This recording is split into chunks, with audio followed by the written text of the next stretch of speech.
Elections Amendment Bill, Senate Bills number 11 of 2024.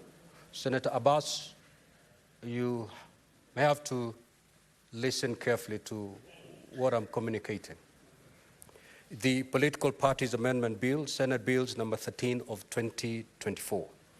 Given the gravity of this matter, the Senate Business Committee at its meeting held on Tuesday, the 30th of April 2024, deliberated on the matter and resolved that corrective measures be taken as a matter of urgency, in line with what had been agreed upon in the report of the National Dialogue Committee. Honorable Senators, this being the case, therefore, I direct that further consideration of the three aforementioned bills be seized in order to facilitate the corrective measures.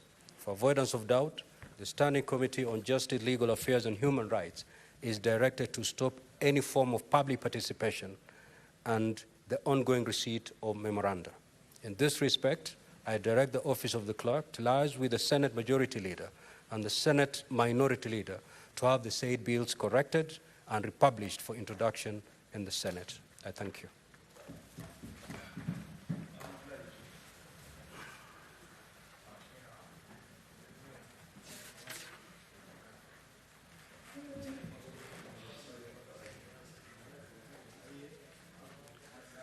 Take your seat, Honourable Senators. I've got further communication to make.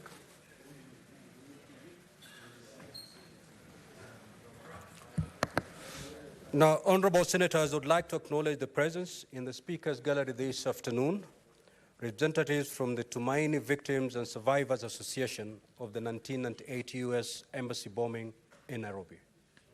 The representatives are in the Senate on a courtesy call by the Ad Hoc Committee on Compensation to the Kenyan victims of the 1998 bombing of the United States of America Embassy in Nairobi. Honourable Senators, in our usual tradition of receiving and welcoming visitors to Parliament, I extend a warm welcome to them, and on behalf of the Senate and my own behalf, wish them a fruitful visit. I don't see the chair of the Ad Hoc Committee. Is the Vice Chair present? If not, then I will call upon the Majority Leader under 1 minute to welcome the delegation.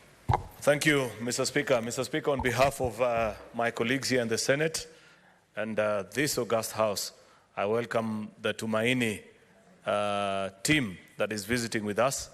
They would be aware, Mr. Speaker, that we are in the process of concluding on a motion that was moved here by the Senator for Machakos, Senator Agnes Kavindu, and they have made tremendous progress with regards to securing their compensation and trying to find ways within which we can make sure that we at least walk in their footsteps as we find ways of relieving off the pain that they have lived with for quite a long time. Therefore, I give them the assurance that on behalf of this House, we shall do everything that is possible and within our reach to ensure that they eventually get justice. I thank you, Mr. Speaker. Next order. Order number 3, messages. Order number 4, petitions. Order number 5, papers. The Majority Leader. Okay.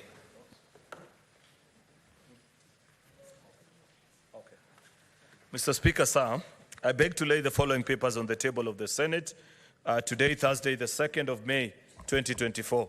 This is the Valuers Form and Fees Amendment Rules, Legal Notice number 69 of 2024. The Survey, Electronic Cadastre Transactions, Amendment Regulations, Legal Notice number 70 of 2024. The Survey, Amendment Regulations, Legal Notice number 71 of 2024. The Physical and Land Use Planning Fees, Amendment Regulations, Legal Notice number 72 of 2024. The Community Land Amendment Regulations, Legal Notice number 73 of 2024. The Land Regulations, Legal Notice number 74 of 2024. The Land Registration Revocation Regulations, Legal Notice number 75 of 2024. The Land Adjudication Regulations, Legal Notice number 76 of 2024. The Land Registration General Amendment Regulations, Legal Notice number 77 of 2024. Mr. Speaker, I beg to lay. The Chairperson, Standing Committee on Education.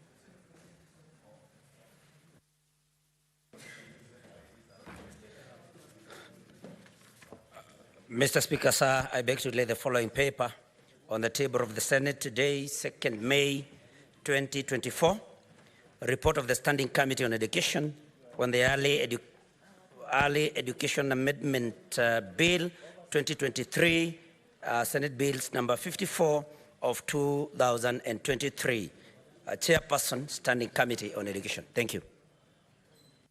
The Chairperson, Ad hoc Committee on the Compensation to the Kenyan Victims of the 1998 bombing of the United States of America Embassy in Nairobi.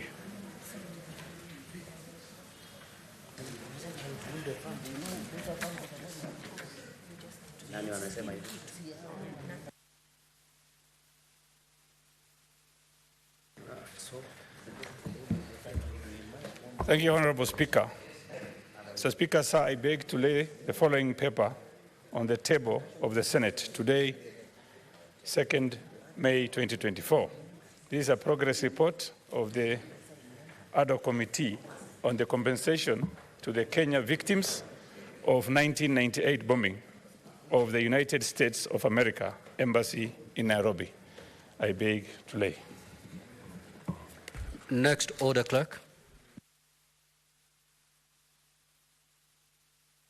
Order number 6, notices of motion. Order number 7, questions and statements. Statement pursuant to Standing Order 52-1, the Senator for Nandi, Honorable Chiranke. Thank you, Mr. Speaker. Sir, statement on an issue of general topical concern on the Mayu flood strategy, among other across the country, Mr. Speaker. So, Speaker, sir, I rise pursuant to Standing Order 52-1 to make a statement on a matter of national and general topical concern, namely the Mayu and other tragedies that led to the death, I think as of today in the morning, Mr. Speaker, over 180 Kenyans have lost their lives because of the ongoing floods. Mr. Speaker, on Monday we received shocking news from Mayu in Naivasha, Nakuru County, of Kenyans having been swept away by floods and raging water from a water-filled gully from Kiambu County.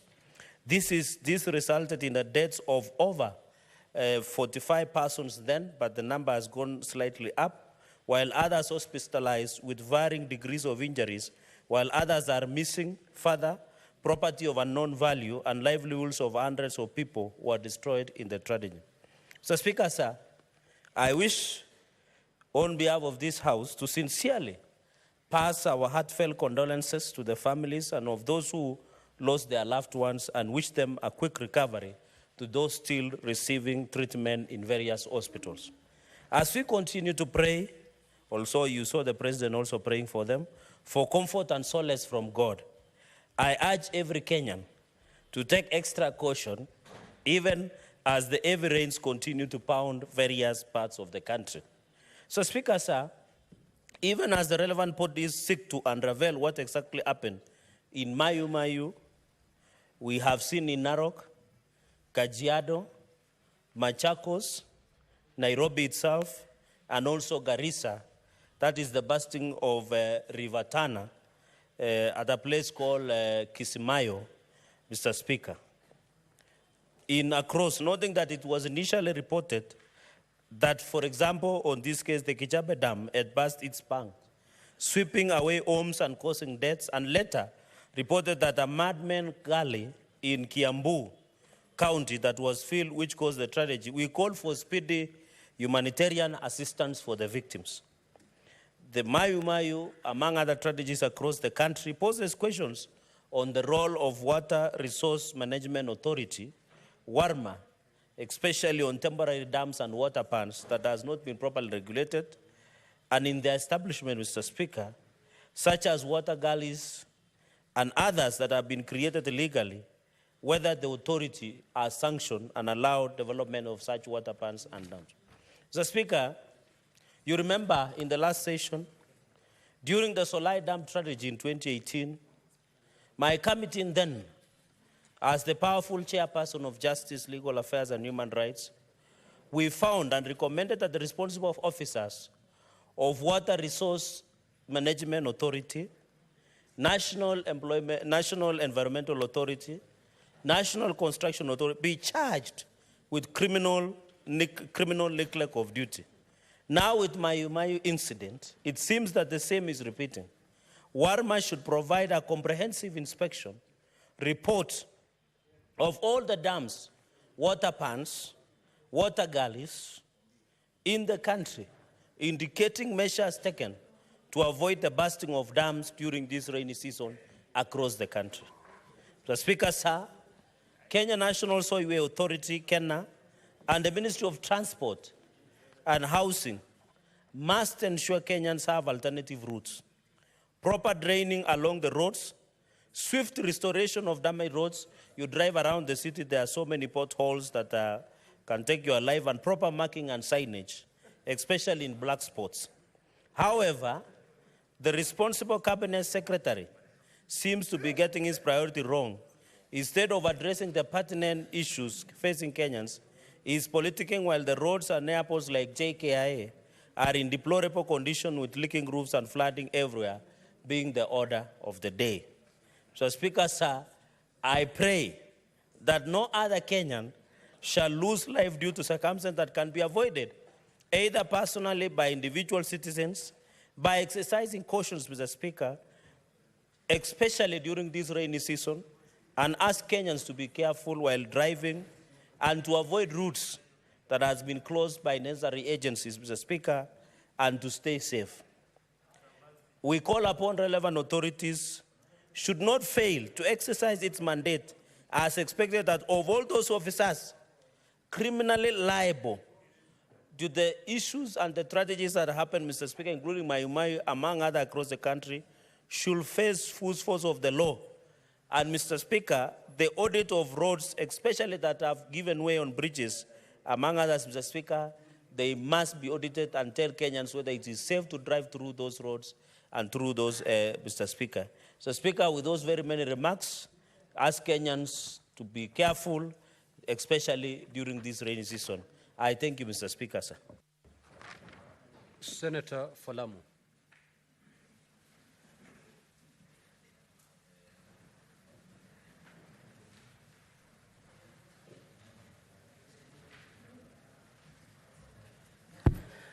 Thank you, Mr. Speaker, sir. Mr. Speaker, sir, I rise pursuant to Standing Order 53-1 to seek a statement from the Standing Committee on Education regarding the completion status of the Lamu Technical Institute in Lamu County. In the statement, the committee should state the number of institutions of higher learning in Lamu West constituency, provide reason for delay in completion of Lamu TTI, a project initiated by the national government in Hongwe Ward, Lamu County, scheduled for completion and opening by December 2016, stating why the contractor abandoned the construction midway. Number 3, inform the Senate whether this project has been retendered, stating when the bid was advertised, the number of bids received, who won the award, the cost of the award, and the expected conclusion date of the project. Number 4, confirm whether the previous contractor has been surcharged for constructing a structurally unsound building, poor workmanship, and abasement of public funds. Number 5, table an audit of all funds spent in the construction of Lamu TTI by the aforementioned contractor, providing an assessment report on the feasibility of the project. Mr. Speaker, I have another statement. I rise pursuant to Standing Order 53-1 to seek a statement from the Standing Committee on Land, Environment, and Natural Resources regarding the reconstruction of Lamu County Lands Control Board. In the statement, the committee should give an update of the status of the reconstitution of the Lamu County Lands Control Board following the revocation of the appointment of the previous board. Number 2, state reason for the delay by the government to reconstitute the said board, which has denied residents of Lamu West Sub-County an opportunity to transact matters of land. Number 3, provide a timeline for the reconstitution of the gazettement of the board to enable regulation and monitoring of land transaction, mainly of the agricultural land in Lamu West sub-county. Thank you, Mr. Speaker. The statement by Senator Gloria Roba is deferred pursuant to the Senator's own request. Senator Fonandi.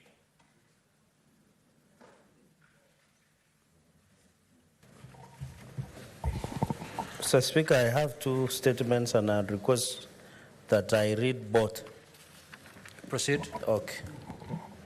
Mr. Speaker, request for statement on mismanagement and financial impropriety in the sports sector. Mr. Speaker, I raise pursuant to Standing Order 53-1 to seek a statement from the Standing Committee of Labor and Social Welfare regarding the mismanagement and financial impropriety in the sports sector. Mr. Speaker, in the statement, the committee should evaluate the effectiveness of the existing internal control mechanisms, information technology and accounting systems at the Sports, Arts and Social Development Fund, SSDEF, in preventing any leakages and ensuring prudent utilization of resources.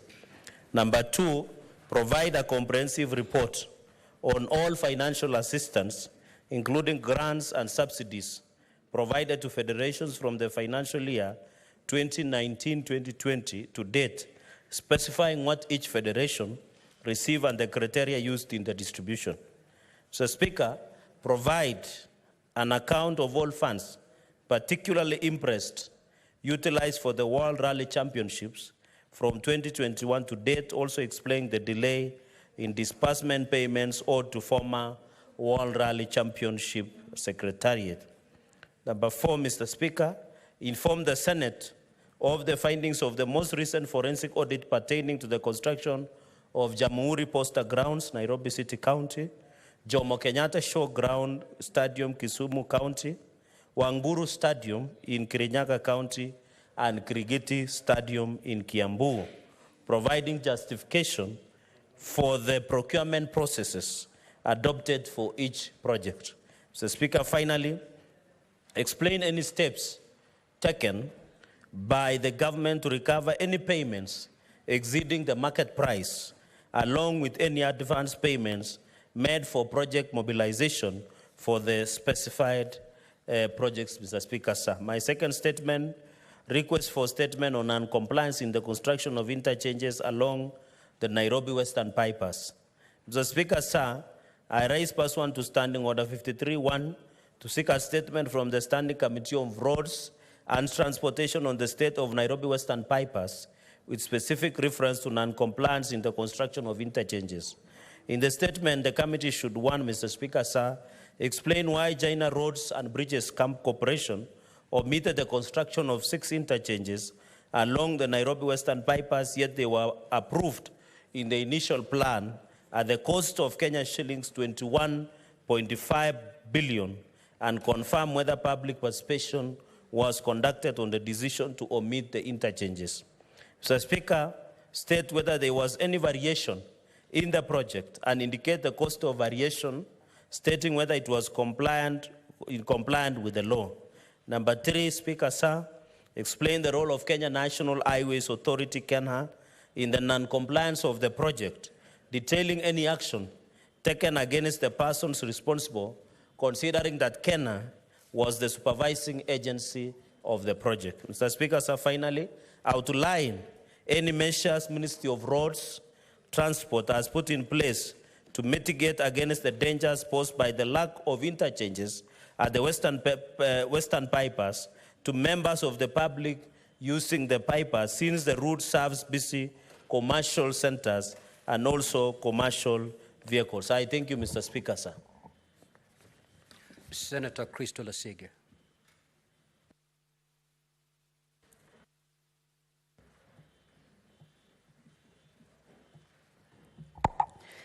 Thank you very much, Speaker.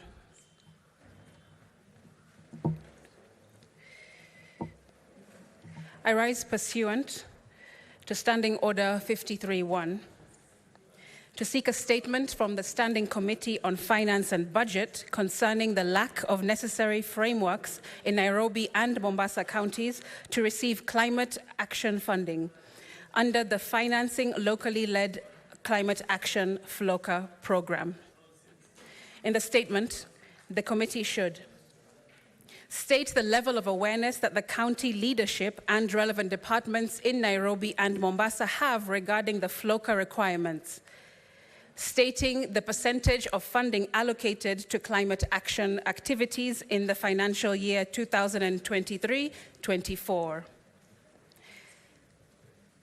Assess institutional capacity and state deficiencies noted that have prevented the two counties from establishing the necessary frameworks for accessing these FLOCA funds, and recommend interventions, if any.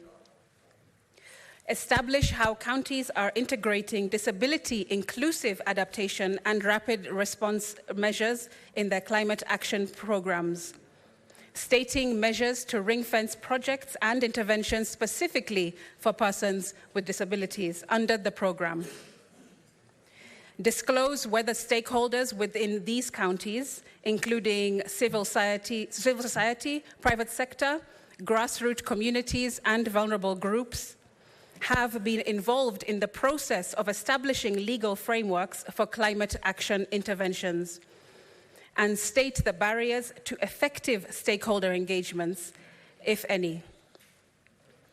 Undertake a fiduciary review of the FLOCA program since it began. Consider the challenges and recommend necessary legal or admin recommendations to ensure compliance by all counties. And consider strategies on how best to support counties to move from adverse and qualified audit opinions to unqualified audit opinions, following flagged out audit queries from the County Office of the Auditor General report for the financial year 2022-23, as outlined in the Green Book review. Speaker, I would like to go to my next statement, kindly. Proceed, Senator.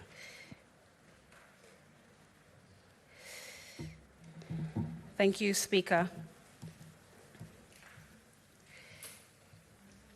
My second statement, Speaker. I rise pursuant to Standing Order 53-1 to seek a statement from the Standing Committee on National Security and Defense and Foreign Relations regarding the alleged physical assault and arrest of Simona Lemomo, a visually impaired human rights advocate, at the Ongata Rongai police station. In this statement, the committee should report on the circumstances surrounding this alleged attack that occurred on the 27th of February 2024 at the Ongata Rongai police station. Provide a comprehensive report on investigations into this alleged incident, stating whether those found culpable have been arrested and arraigned in court for prosecution. Outline the protocols followed by law enforcement agencies in handling cases of potential conflict involving PWDs. Explaining any comprehensive measures in place to ensure the protection of such persons and other vulnerable individuals from police brutality. Expand on any training programs in place for police officers to enable them to recognize and appropriately respond to PWDs, including the visually impaired, with a view to preventing the recurrence of similar incidences. And finally, Speaker, state any measures the ministry has put in place to offer support services to victims of such violence, particularly those with disabilities, in seeking justice and accessing the necessary resources for recovery. I thank you. Statements pursuant to Standing Order 57-1. The Senate Majority Leader.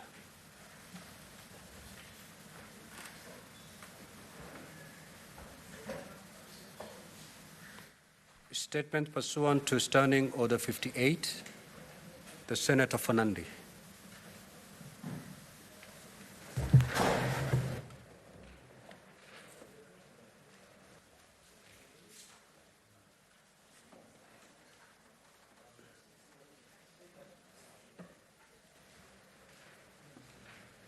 Speaker, my apologies. I thought it was coming tomorrow. Thank you, Mr. Speaker. Personal statement on malicious disruption of communication services and call for intervention regarding the X corporation, which is Twitter. So, Speaker, sir, I rise pursuant to Standing Order 58 to make a personal statement concerning the actions of social media platform X corporation, formerly Twitter, in denying me assistance and access to my verified X or Twitter account. So, Speaker, sir, I stand before you today to address a grave and serious matter that undermines the democratic principles that we all dear. So, Speaker, sir, effective communication with our constituents is a cornerstone of our responsibilities as representatives.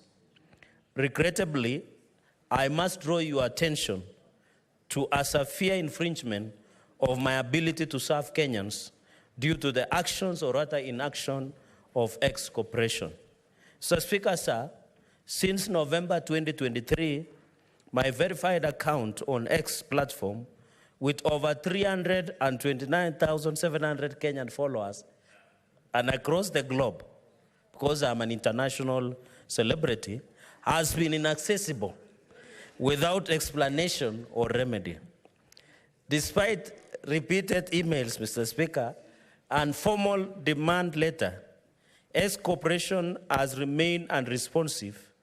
This silence equates to the muzzling of an important channel. Senator Fonandi. Yes. You are supposed to read the statement as approved by the Speaker. Yeah. Okay. So proceed to withdraw the element that was not contained in the approved statement. Okay, Mr. Speaker, I withdraw that part of the statement. And I stand guided. Which part are you? The one of international celebrity. Okay, and replace it with village celebrity. No, sorry, and withdraw it all together, Mr. Speaker. Of an important, I know Bishop is happy, of an important channel of engagement between myself and the public. Mr. Speaker, sir, these malicious actions violate my freedom of speech and set a dangerous precedent.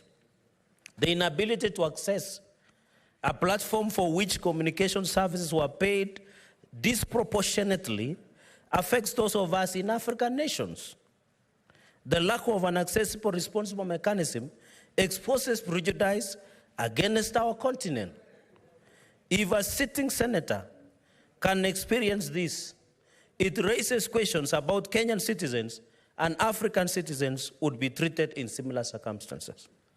Mr. Speaker, sir, we cannot allow multinational corporations to operate with impunity.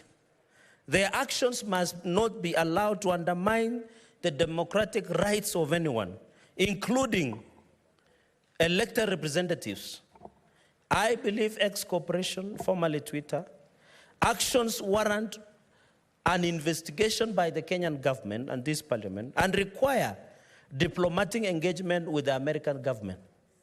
Mr. Speaker, sir, as a follow-up and action, I seek that the Cabinet Secretary for Information, Communication and Digital Economy provides a report and offers detailed insight into the existing mechanisms of government action and recourse for Kenyans facing similar prejudice. Number two, Mr. Speaker, that the Cabinet Secretary initiates formal communication with X Corporation explicitly outlining the violation of Kenyan law and expressing strong condemnation of the action and discriminatory implications.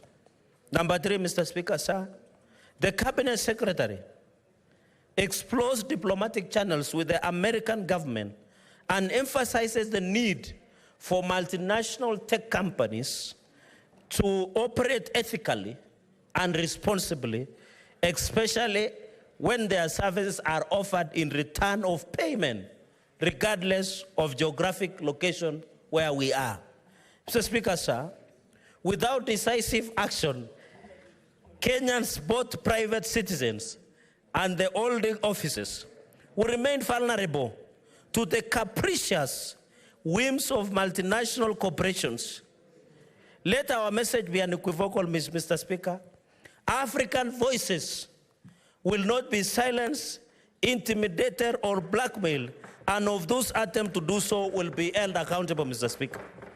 Mr. Speaker, sir, in conclusion, I urge this House to stand with me, protect the digital rights of every Kenyan and every African, and I wish to emphasize that my account has not been banned, suspended, or deactivated. Rather, I have only been denied access rights by the X Corporation or Twitter on an issue that can easily be sorted, but it is out of discrimination, Mr. Speaker. So, Mr. Speaker, I ask you, we stand together, not only as Kenyans, but as Africans, against this discrimination. I thank you, Mr. Speaker. Majority Leader, you can make your statement pursuant to Standing Order 57.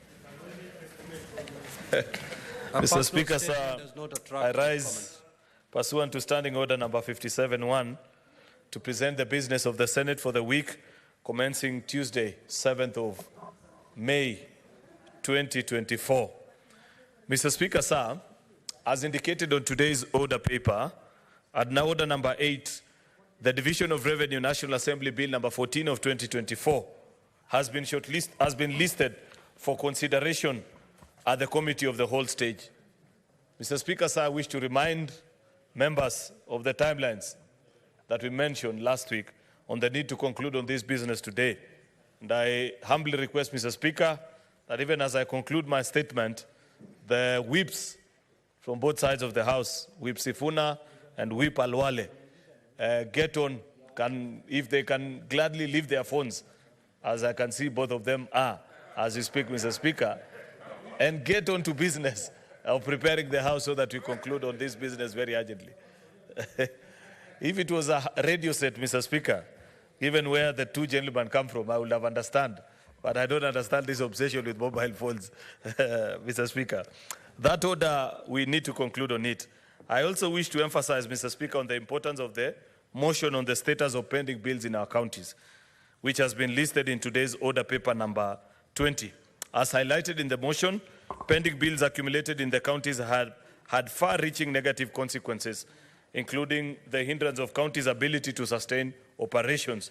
To this end, it is imperative that the Senate considers and passes this motion in order to require counties to prioritize the settlement of pending bills. Mr. Speaker, there have been amendments to this particular motion, which members can read, Mr. Speaker, but I still feel we need to do more. In fact, Mr. Speaker, I will point out to you that a few weeks ago, before we proceeded on the long recess, you did direct that the Office of the Clerk does organize for the Senate in plenary to have a meeting with the Controller of Budget. And that was to happen when we resume from the recess. This is now the second week from recess, Mr. Speaker, and that is yet to happen. I insist that that is an important exercise which we need to undertake so that Senate can conclude on its this very important business. Mr. Speaker, sir, the SBC will meet on Tuesday, the 7th of May, 2024, to consider the business for the week commencing Tuesday 7th, Mr. Speaker, all the way to Thursday. There are various bills that are at the second stage, which include the County Public Finance Laws, the Street Vendors Protection of Livelihoods Bill, the Energy Amendment Bill, NCA, National Construction Authority Amendment Bill, Meteorology Bill, Statutory Instruments Bill, and there are motions also that have been scheduled for debate that week, which include the monthly car-free day and county car-free zones, the report of the 147th Assembly of the IPU and related meetings held in Luanda, Angola, from the 23rd to the 27th of October 2023, and third, a motion on the establishment of national teaching and referral hospitals in Kenya. The tentative business schedule for Wednesday, 8th May, Mr. Speaker, will include questions approved by the SBC at its meeting on the 23rd of April. Mr. Speaker, the summary of the questions addresses to the CS for Interior and National Administration are known and listed, Mr. Speaker. The tentative business in the afternoon, Mr. Speaker, will be the Wildlife Conservation and Management Bill, the Nuts and Oils Crop Development Bill, Mr. Speaker, as well as a host of other bills that are listed. Therefore, Mr. Speaker, I wish to request that colleagues do avail themselves for consideration of that business as listed. Many of them, we have important bills, Mr. Speaker, that we need to conclude on so that we conclude on our mandate. With those very many remarks, Mr. Speaker, I beg to lay. Now, honorable senators, before I call order number 8, allow me to make the following communication. I would like to acknowledge the presence in the Speaker's Gallery this afternoon of a delegation of the County Assembly of Kajiado. The delegation is undertaking benchmarking visit to the Bunge regulated non-withdrawable deposit-taking SACCO. They are accompanied by officials of the SACCO. Honorable senators, in our usual tradition of receiving and welcoming visitors to Parliament, I extend a warm welcome to the delegation, and on behalf of the Senate and my own behalf, wish them a fruitful visit. Also, I would like to acknowledge the presence in the Speaker's Gallery this afternoon, 20 members of the staff from the county assemblies of Bungoma, Siaya, Mandera, and officers from the Parliamentary Service Commission. The officers are undertaking a capacity building program on safety and security management in the legislature at the Center for Parliamentary Studies, CPST. Honorable senators, on behalf of the Senate and my own behalf, I extend a warm welcome and wish them a fruitful visit. Also in the public gallery, we have 30 students and 2 teachers from Bishop Cavalera Girls High School in Marsabit County who are undertaking a one-day education visit in the Senate. Honorable senators, in our usual tradition of receiving and welcoming visitors to Parliament, I extend a warm welcome to them on behalf of the Senate and my own behalf, wish them a fruitful visit. I will allow the Senator for Kajiado under 1 minute to extend words of welcome to welcome the delegation from Kajiado County. And then I will allow the Senator for Bungoma, on behalf of Bungoma, Siaya, and Mandera. Is Senator Wafula? Is the Senator for Siaya? Yes, so on behalf of Bungoma, Siaya, and Mandera, you welcome the 20 members of staff from those 3 counties. And then lastly, the Senator for Marsabit. Under 1 minute, you extend words of welcome to the 30 students and the 2 teachers who are in the public gallery. In that order. Proceed, Senator for Kajiado. Thank you very much, Honorable Speaker. Let me take this opportunity to thank the team from Kajiado County Assembly, who are the staff of the County Assembly, on a benchmarking mission to Bunge SACCO, as indicated by the Speaker, and Parliamentary SACCO, to learn more about the operations and the management of the SACCOs within the Parliament. And I want to welcome you to this chamber, where we senators from all the 47 counties, together with the delegations of 40. And in the county, in our county, we have 2 delegations, Senator Mundet, Betty Mundet, and Senator Peris Robiko, who are also colleagues in this Senate. And I want really to thank you for choosing to benchmark within the parliamentary organizations that are also providing services to the parliamentarians. So thank you very much. Welcome. And as you go back home, I hope you'll have learned quite a lot. And I'm looking forward to see you starting the SACCO in your county assembly and the entire executive of the Kajiado County. Thank you very much, and God bless you. Senator for Siaya, avoid the kind of speech that has just been made by the Senator for Kajiado. Make it under 1 minute. The Senator for... Thank you, Mr. Speaker, sir, for the opportunity to welcome the delegation from the 3 counties of Bungoma, Siaya, and Mandera. Yeah, and Mandera. Thank you, Mr. Speaker. You have made a good choice to come to the Senate. This Senate is meant to defend and also represent counties, and you will not regret your presence here. I want to thank you very much for choosing to come instead of, this is the upper house of Parliament, and we are very, very grateful to you for having chosen to come to our Senate to listen. Thank you very much and feel welcome. Feel welcome. Thank you. Yes, proceed, Senator Chute. Thank you very much, Honorable Speaker. Let me also join you in welcoming teachers and students from Cavalera Girls' School. This is a school which is situated in Karare of Saku constituency. I'd want to ask the teachers and the students, Honorable Speaker, this is a school which is doing very, very well in Marsabit. It's a girls' school which is among the top best. And I want to congratulate them, the teachers also. And I will want to ask them to do even much better. And let me take this opportunity to pray for them to go well back home and make sure that they will work very, very hard. Asante sana. Thank you very much, Honorable Speaker. Next order, clerk.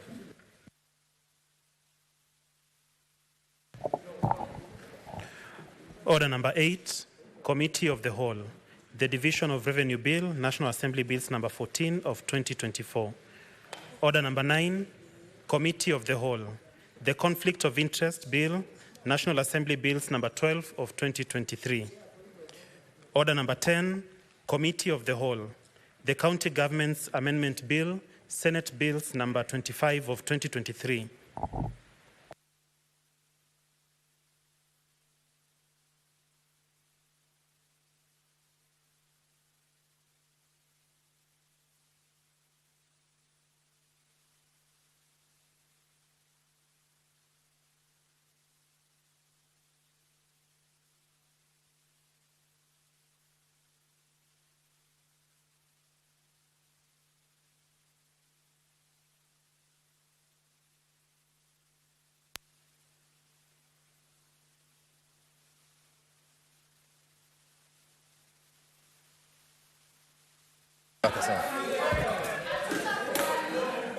Honorable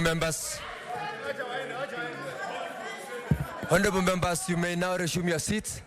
Kindly resume your seats. Resume your seats.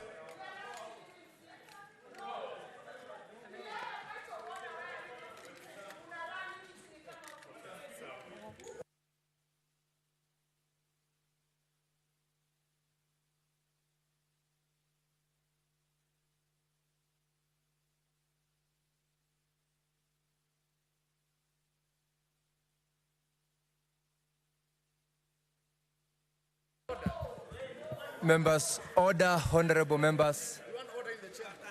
Senator Manzo, Senator Cherargei, order. Resume your seats. Senator Cherargei, Senator Gloria, order, Senator Gloria.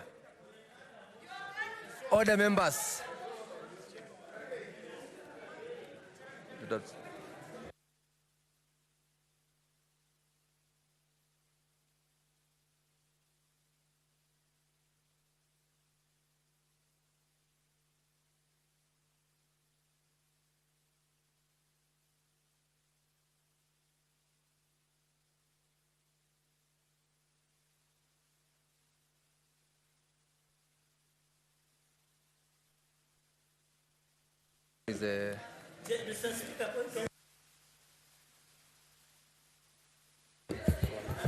Honorable members, let us settle down. We want to go to the committee of the whole. Senator Chute, do not leave the chamber. Senator Oburu, resume your seat.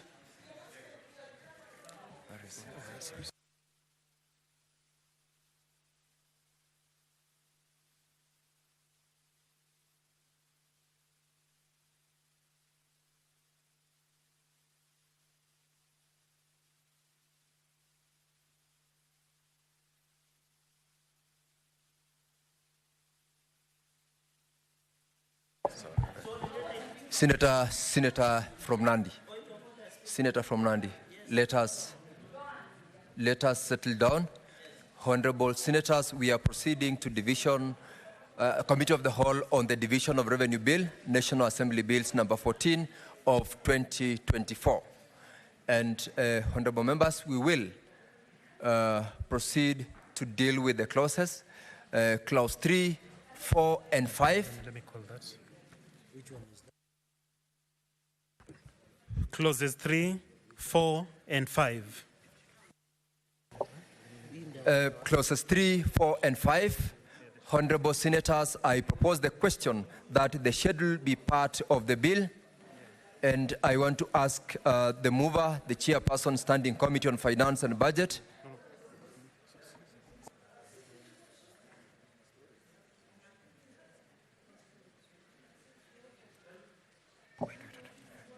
I'll take that as well. Clause 3, 4, and 5. Honorable members, I propose the question that clause 3, 4, and 5 be part of the bill. And I put the question that clauses 3, 4, and 5 be part of the bill. Division at the end. The schedule. Honorable Senators, I propose the question that the schedule be part of the bill. And it's at this point that I call upon the chairperson, Standing Committee on Finance and Budget, to move. Honorable Chair, I propose that the bill be amended by deleting the schedule and substituting therefore with the following schedule as published in the order paper. Honorable members, I now propose the question that the schedule be amended as proposed, and put the question that the schedule be amended as proposed. Division at the end. Clause 2, the title, and clause 1. Honorable Senators, I propose the question that clause 2, the title, and clause 1 be part of the bill. And I put the question that clause 2, the title, and clause 1 be part of the bill. Division at the end.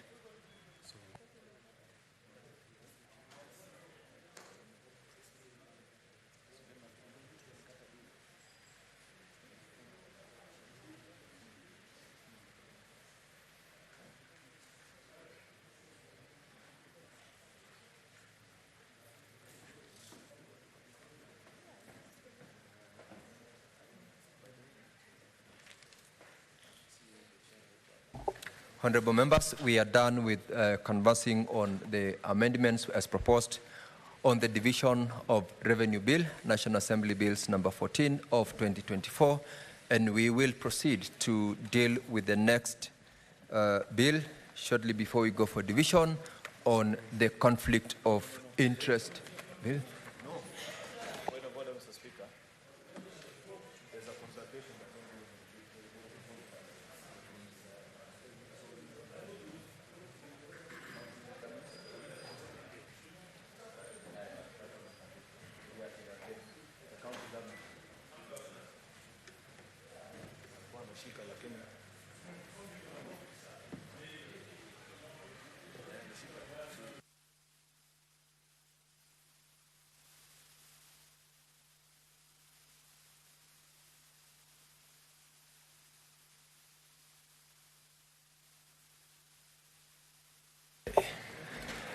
Honorable Senators, we now move to consider the County Government Amendment Bill, Senate Bills number 25 of 2023.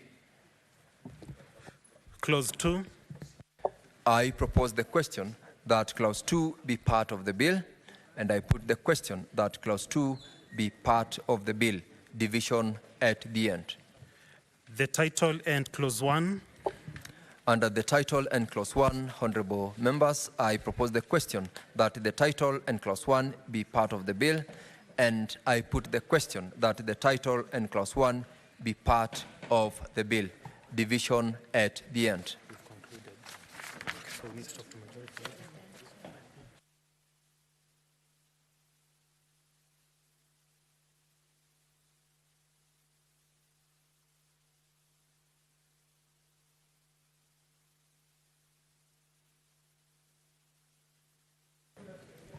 Chair, it's just a matter of procedure.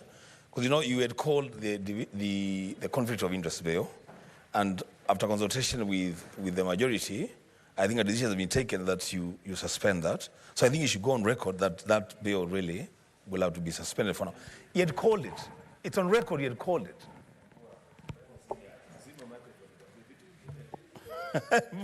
but he called a bill. Just drop it. That's what it is.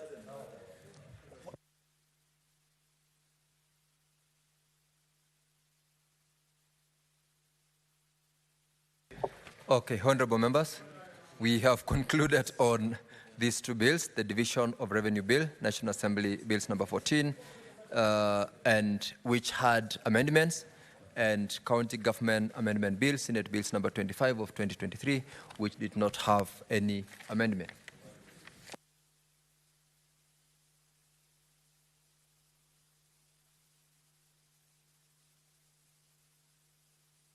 Just a moment.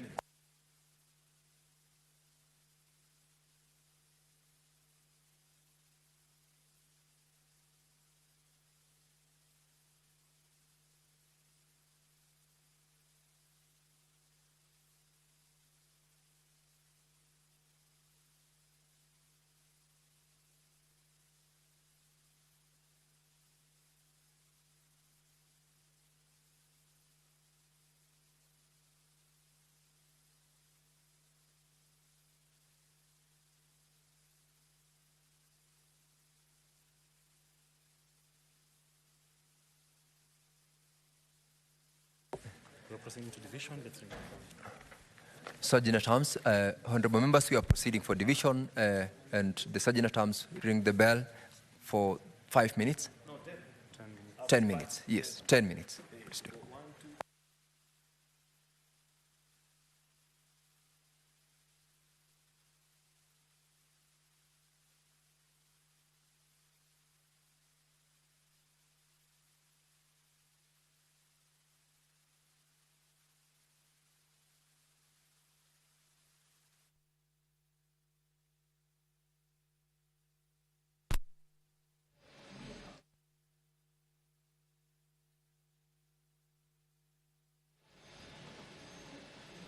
Well, that is the committee over the whole house stage, considering 3 bills that had been scheduled to be considered at the committee over the whole house stage.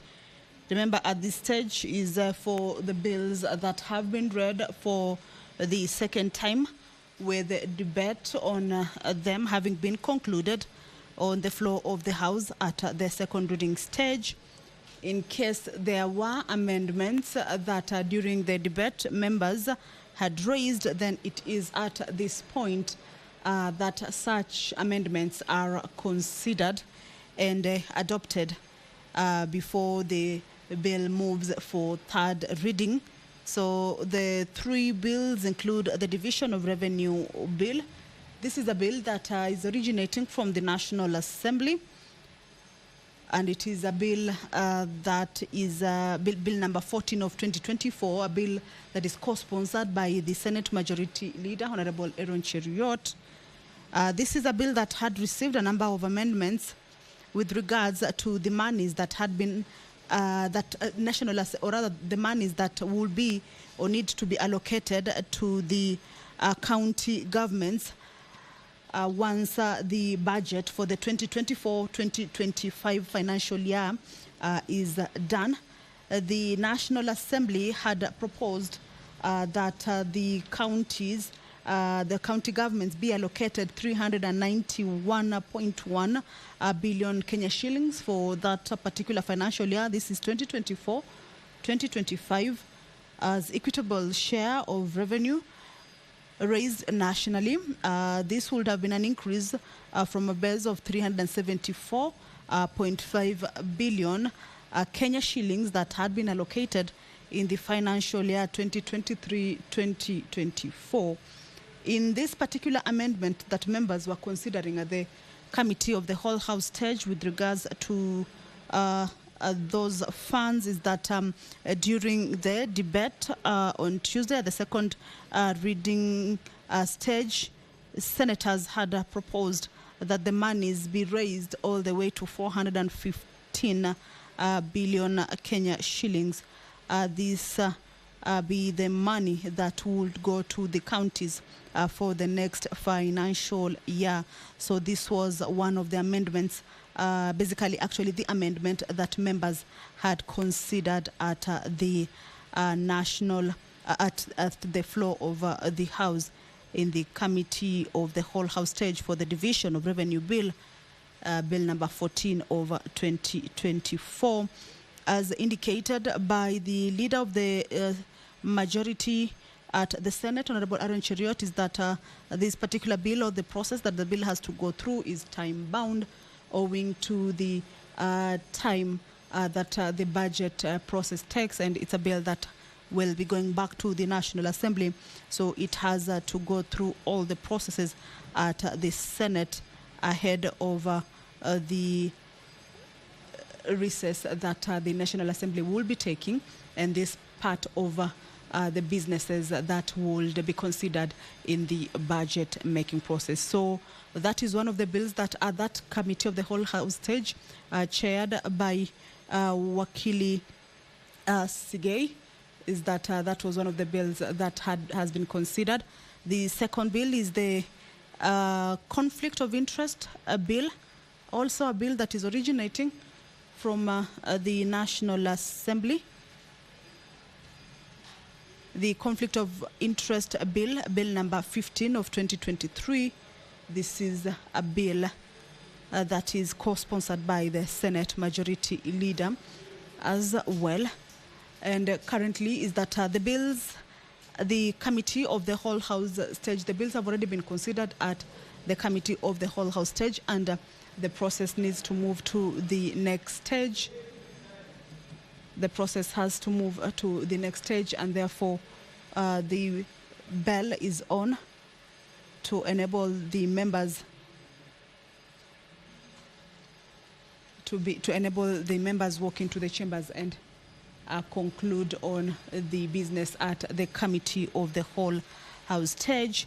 The amendments that had been brought with regards to the conflict of interest bill includes amendments on clause 3, which is on amending to bring on board a new paragraph that is enhanced public confidence in the integrity of public office and delivery of public service. Just to remind you is that the conflict of interest bill is a bill that seeks to provide for the management of conflict of interest in the discharge of official duties. This is a bill that defines situations that amount to conflict of interest and imposes obligations on public officers to avoid situations that would result in conflict of interest. It prohibits public officers from engaging in activities that would cause conflict between private interests and public interest or official duty. It also creates offenses for engaging in prohibited activities that result in conflict of interest, or for failing to declare situations where private interests conflict with or are likely to conflict with public interest. It also prohibits former public officers from engaging in activities that will result in conflict of interest after ceasing to be a public officers, or rather a public officer. So those are some of the proposals in this bill. Amendments had been brought forward with regards to this bill. The amendments on clause 3 seek to bring on board new paragraph that is enhanced public confidence in the integrity of public office and delivery of public services. There were also amendments to clause 13, 15, 19, 27, also insertion of a new paragraph, act for or on behalf of any person in connection with any specific proceeding, transaction, negotiation, or case in which a reporting authority is a party and with respect to which the former public officer had acted for or provided evidence to the reporting authority. Remember, this bill as I had read it to you or shared with you on its the object of it also talks about a public officer who has ceased to be a public officer. So in this case, this one indicates with respect to which the former public officer had acted for or provided advice to the reporting authority. So this is a bill that had also amendments to clause 34, 41, also insertion of a new clause that indicates if the commission or a reporting entity fails to conclude the investigations within 90 days, the investigations shall be deemed to have been concluded at the expiry of the 90 days, and the officer shall resume his or her duties. Insertion of a new paragraph.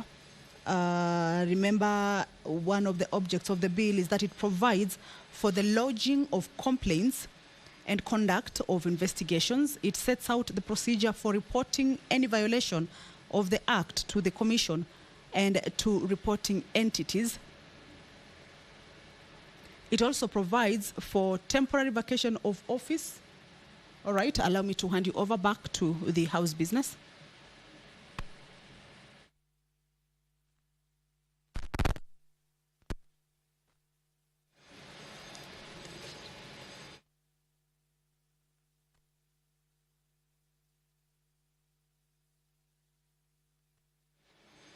Well, the chair of the Committee of the Whole House Stage, Wakili, or rather Honorable Wakili Sigei, has directed that the bell be rung for a further 10 minutes.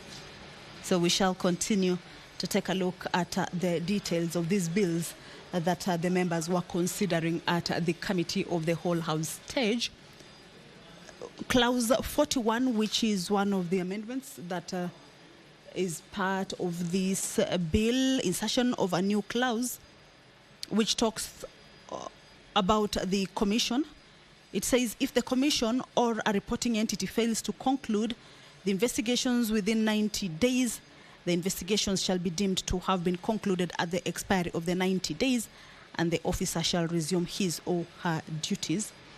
Back to the object of the bill is that the bill provides for compliance measures. It sets out the steps that a public officer should take in situations where the public officer's private interests conflict or are likely to conflict with public interest and official duty. The steps include recusal, declaration of income, assets and liabilities by public officers, and divestiture. It also provides for the lodging of complaints and conduct of investigations. It sets out the procedure for reporting any violation of the Act to the Commission and to reporting entities. It also provides for temporary vacation of office by public officers who are under investigations, and stipulates the recommendations that may be made by the Commission to a reporting entity upon the conclusion of investigations.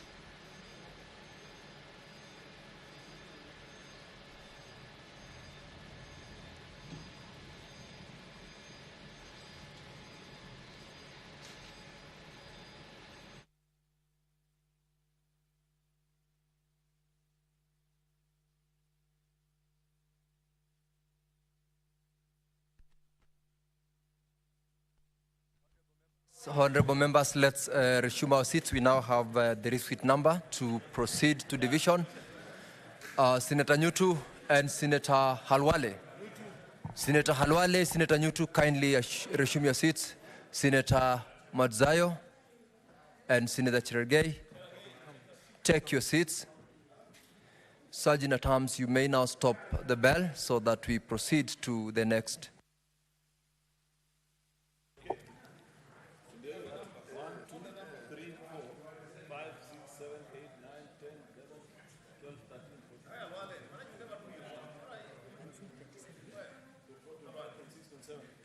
Close the door to the bar. Sergeant at Arms, you may draw the bar and close the door.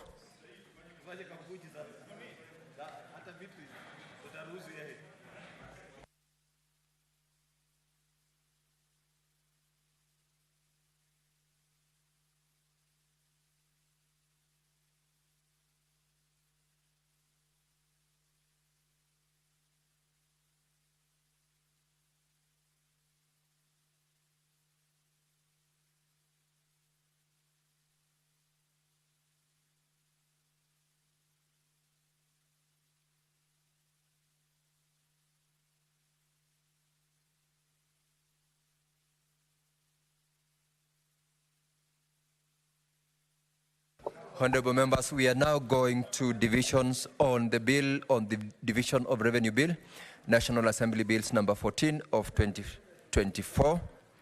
Divisions. The schedule. Divisions, the schedule is amended. Honorable members, I put the question that the schedule be amended as proposed. To all clauses, I put the question.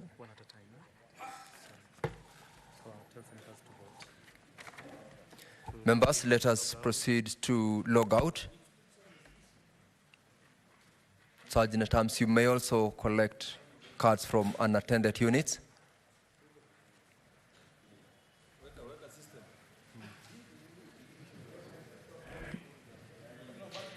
Just hold the cards on unattended slots are being collected.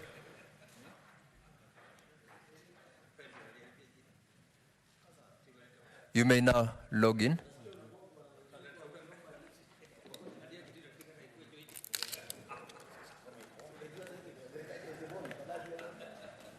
You can proceed to vote.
Senator Sifuna, could you approach the clerk's desk? Senator Okiya Omtata.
Honorable Senators, we now go to the next division, and this is a division on all clauses.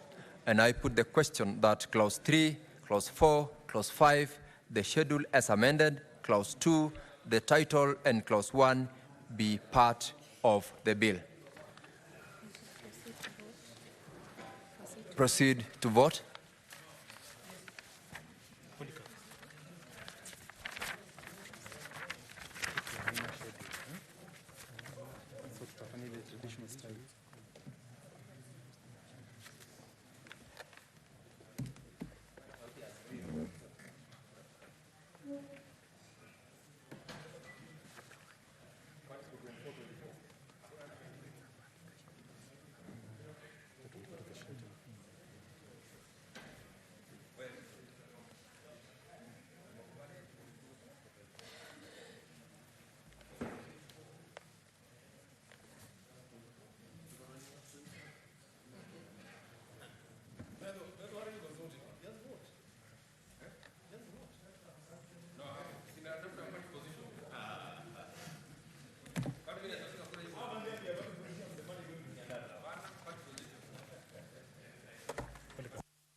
Senator Madzayo. Senator Madzayo, proceed to get assisted to vote. Senator Alan Chesang. Senator Karugu Thangwa.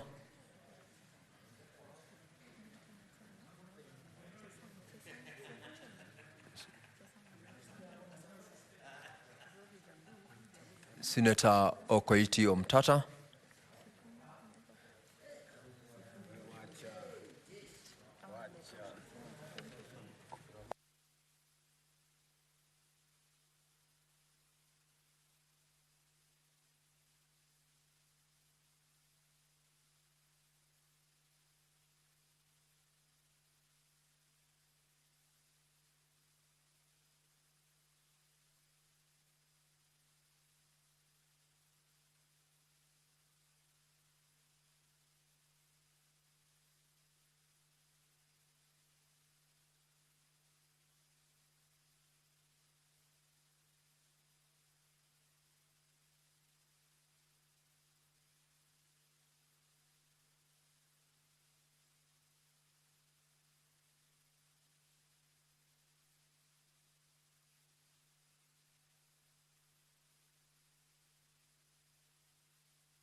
Senator Boni Halwale, approach the clerk.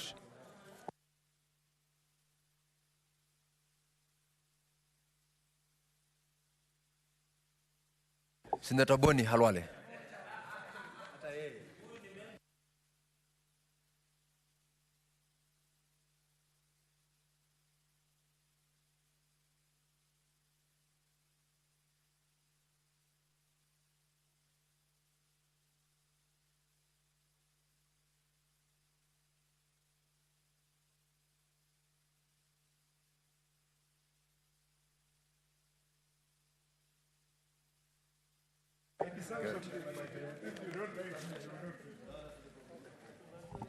Honorable Senators, these are the results of the voting on the Division of Revenue Bill, National Assembly Bills number 14 of 2024 on schedule and new clauses. This is an all clauses. Ayes 30, nays 0, abstentions 0. The ayes have it.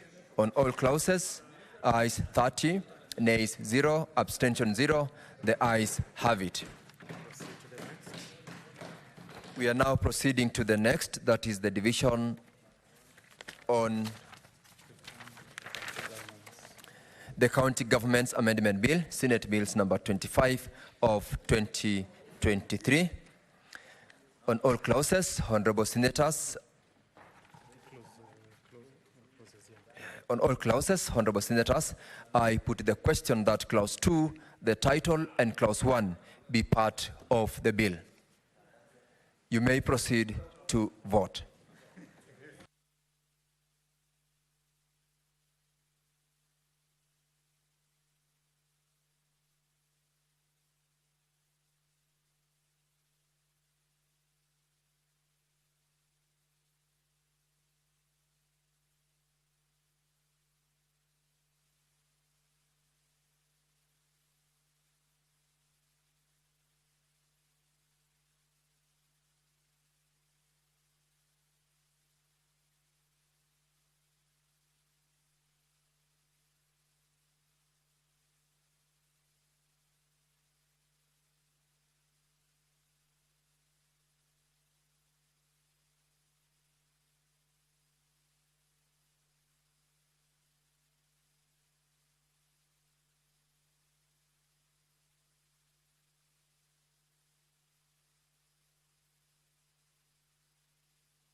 Senator Okia Omtata.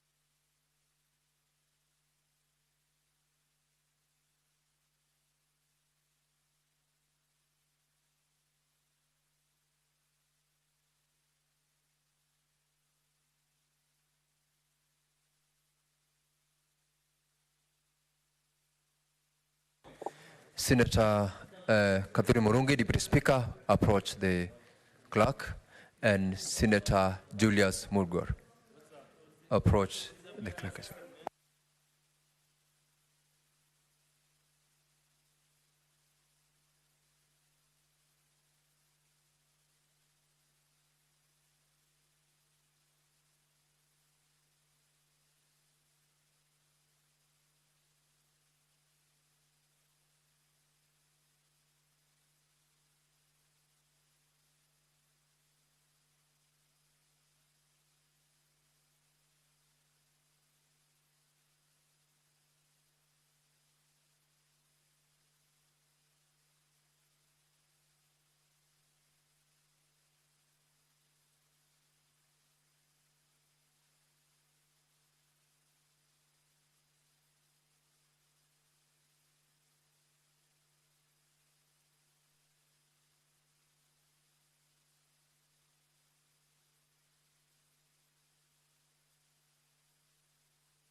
Honorable Senators, these are the results of the division on the bill.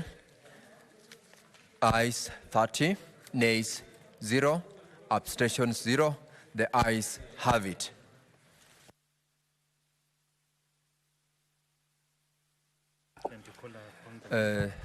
With that, honorable members, we are moving now to reporting, and I call upon the chairperson, the chairperson to move. That is the mover of the bill, Senator Ali Roba. Senator Ali Roba, proceed to move.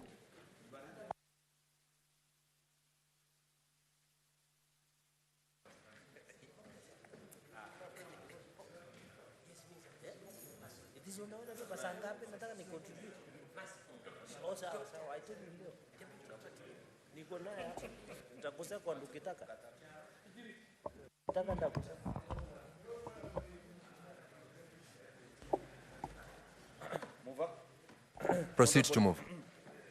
Honorable Chairperson, I beg to move that the committee do report to the Senate its consideration of the Division of Revenue Bill, National Assembly Bill number 14 of 2024, and its approval thereof with amendments.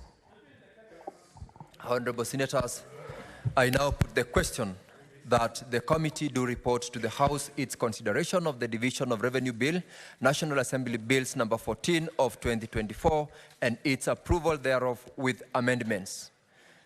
And will as many as of that opinion say aye? Aye. Will as many as of a contrary opinion say nay? The ayes have it. This one is without amendments. I now call upon the mover on the County Government Amendment Bill, Senate Bills number 25 of 2023 to move. Thank you, Mr. Speaker. Sir, Honorable Mr. Chairperson, Honorable Speaker, I beg to move that the Senate do agree with the Committee of the Whole in the said report. And I request Senator Utsosi to second. Senator Cherargei, you are moving the... Oh, sorry. Can I take it again? Please take it again. Okay. Mr. Speaker, sir, Honorable Chairperson, sorry, I beg to move that the Committee of the Whole do report to the Senate its consideration of the County Government's Amendment Bill, Senate Bills number 25 of 2023, and its approval therefore without amendments. Honorable members, I now put the question that the Committee of the Whole do report to the Senate its consideration of the County Government Amendment Bill, Senate Bills number 25 of 2023, and its approval thereof without amendments. As many as of that opinion say aye. Aye. As many as of a contrary opinion say nay. The ayes have it. Honorable members, let's rise. Honorable members, Mr. Speaker. Please don't leave.